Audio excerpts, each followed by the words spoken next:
Digital India का पहला digital budget है। जैसा कि प्रधानमंत्री श्री नरेंद्र मोदी जी ने कहा, यह बजट नियमों और प्रक्रियाओं को सरल बनाकर आम लोगों के जीवन में ईज ऑफ लिविंग को बढ़ाने पर इस बजट में जोर दिया गया है। वर्ष 2021 का बजट असाधारण परिस्थितियों के बीच पेश किया गया है। इसमें यथार्थ का एहसास भी है और विकास का विश्वास भी है। यह बजट सभी वर्गों, बुजुर्गों, युवाओं, महिलाओं, संगठित एवं असंगठित क्षेत्र के मजदूरों, छोटे बड़े उद्यमियों की आशाएं और आकांक्षाओं को पूरा करने वाला बजट है। ऐसे सर्वस्पर्शी और सर्वसमावेशी एवं देश के जन जन के सर्वांगीण कल्याण के प्रति समर्पित आम बजट के लिए मैं आदरणीय प्रधानमंत्री श्री नरेंद्र मोदी जी का अभिनंदन करता हूं और वित्त मंत्री श्रीमती निर्मला सीतारमण जी को और उनकी टीम को बहुत बहुत बधाई देता हूं। Health and wellbeing, financial capital, inclusive growth, human capital, innovation and R&D, minimum interventions इस बजट के स्तंभ हैं जो भारत के हर क्षेत्र के विकास पर आधारित हैं। इंफ्रास्ट्रक्चर डेवलपमेंट पर विशेष फोकस किया गया है। स्वास्थ्य क्षेत्र में सुधारों को आगे बढ़ाया गया है। इंश्योरेंस सेक्टर में FDI की नीति में बदलाव किया गया है। MSME सेक्टर को मजबूती प्रदान की गई है। 7 मेगा टेक्सटाइल पार्क की स्थापना की जाएगी जो परिवर्तन लाएगा। शिक्षा एवं रिसर्च पर विशेष ध्यान दिया गया है। ये सभी प्रयास देश में रोजगार सृजन में बहुत बड़ी भूमिका निभाने वाले हैं। पहली बार स्वास्थ्य क्षेत्र के बजट में 137% की वृद्धि हुई है। स्वास्थ्य के क्षेत्र में बजट को 92,000 करोड़ रुपए से बढ़ाकर 2,23,000 करोड़ तक पहुंचाया गया है। 64,180 करोड़ रुपए आत्मनिर्भर स्वस्थ भारत परियोजना के लिए दिए गए हैं। यह अपने आप में भारत की स्वास्थ्य की तस्वीर बदलने वाला है। कोरोना वैक्सीन पर 2021-22 में 35,000 करोड़ रुपए खर्च किए जाने की प्रावधान की गई है और मोदी जी की सरकार कोविड को भारत से जड़ से खत्म करने के लिए कृत संकल्प है। इतनी गंभीरता हमने इस विषय की रखी है। प्रधानमंत्री श्री नरेंद्र मोदी जी ने अपने नेतृत्व में केंद्र की NDA की सरकार किसानों के कल्याण एवं आय को दुगना करने के लिए कटिबद्ध है। MSP बढ़ाकर उत्पादन लागत का 1.5 गुना किया गया है। प्रधानमंत्री मोदी जी की सरकार पिछली सरकार से करीब 3 गुना अधिक राशि किसानों के खातों में पहुंचाई गई है।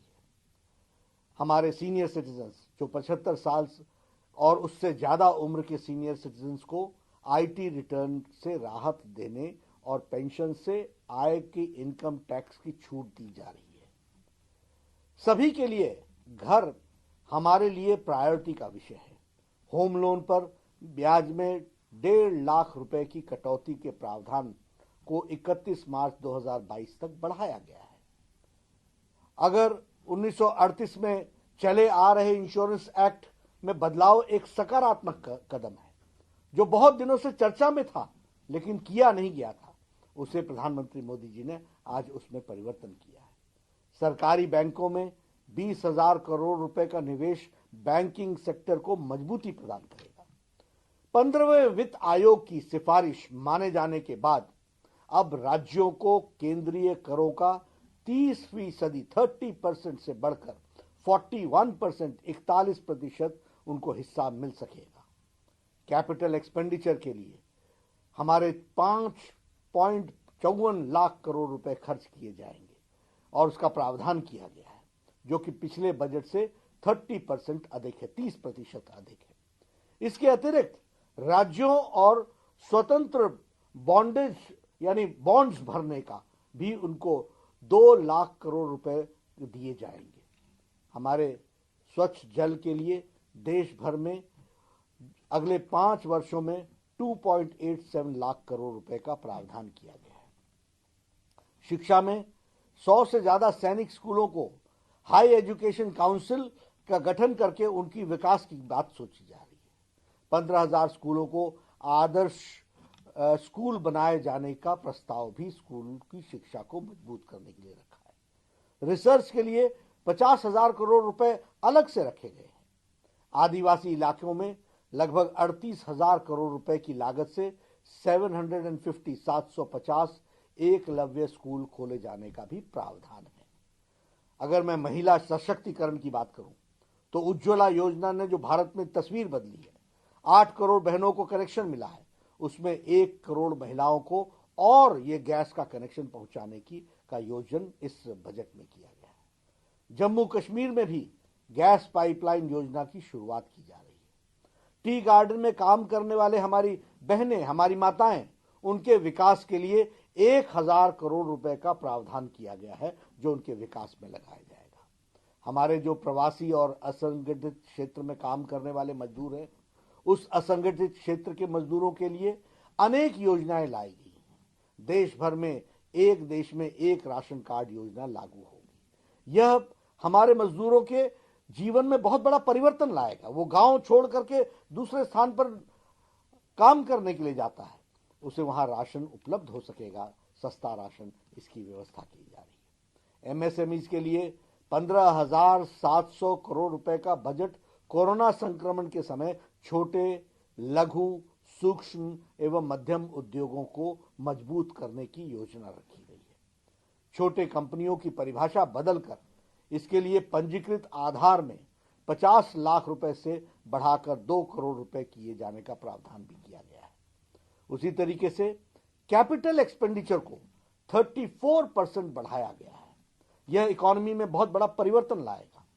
ग्रामीण क्षेत्र में इंफ्रास्ट्रक्चर के विकास के लिए जो आवंटन किया जाता है उसे बढ़ाकर 40,000 करोड़ रुपए किया गया है।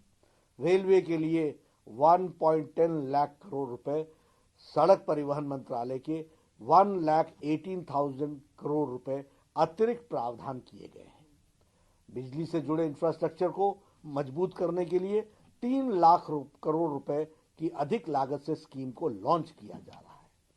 ये बताता है कि सबका साथ, सबका विकास और सबका विश्वास के मंत्र से प्रेरित होकर बजट ये हमारा 2021-22 का आया है।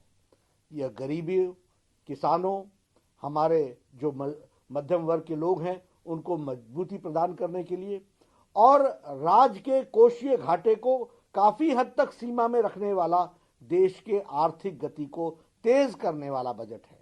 मैं पुनः इस ऐतिहासिक बजट के लिए आदरणीय प्रधानमंत्री जी को और निर्मला जी, हमारी वित्त मंत्री, उनकी टीम को बहुत बहुत बधाई देता हूं, अभिनंदन करता हूं और मैं ये महसूस करता हूं कि यह बजट देश को जो संक्रमण काल से निकल रहा है उसको एक नया इम्पेटस देगा, एक नई ताकत देगा, एक नए ऊर्जा के साथ आर्थिक जगत को आगे बढ़ाएगा और संपूर्ण विकास के लिए, होलिस्टिक डेवलपमेंट में यह अपना योगदान करेगा।